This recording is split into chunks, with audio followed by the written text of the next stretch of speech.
सी है पोट से मई अहम थमजगे % लिटरेसी रेट यौराबा स्टेट से थमबिरमो एंड सी yes social worker of Kota Milan jari bagi mai kai ke mukan na luxury Dalominasi Public Meeting Resolution ngasi tang kuntaruk thani 2023 ing nomajing namiki nungthil pungani taba matamda construction of Kota Higher Secondary School haiba thimda all Kota da leiriba club organization singi apunba apex body oiriba United Club Organization Kota na sinduna Kota Kuman Thongkhong idiga lampata miang yoiba atoba public meeting ama pangthoki mifam asida Muhammad Abdul Matlib social worker na preside tauki loinana mifam asida Kota ge club organization singi mihut sing social leader sing loinana local educational singi magi mot phongdok narwa matungda makhagi warip asia matoina pass tauki ahanba waripta ngasi gi mifamna kupna khanarwa matungda Government of Manipur Secretary of Education is Department ki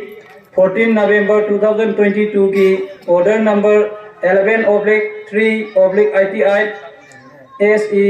bracket S part 2 asigi matung inna Manipur की high school manga higher secondary school upgradation tawbada Kota high school yaurabanina hauzik leiriba Kota high school की campus asi yamna pikpa amasung southokpham area leitaba maram oibanina Kota amasung surrounding village da leiriba tungi yumbiren oigedoriba mairoi singi yaifana bakhallaga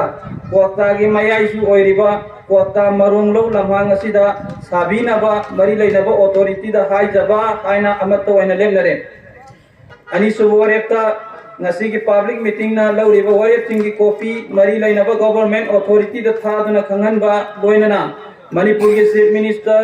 Education Minister loinana local MLA da public meeting ki warep singa masung miyam ge proposal memorandum athuba matamda pisin bahaina su mot amatoina lekhi ahum su warepta hairiba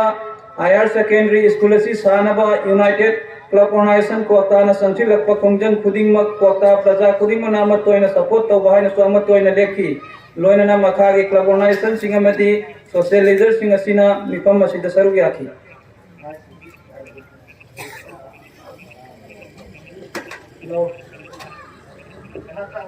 की थोड़ा मसी की board of thanks to बी नबा मोहम्मद अली हुसैन कोटा ग्राम panchayat ward number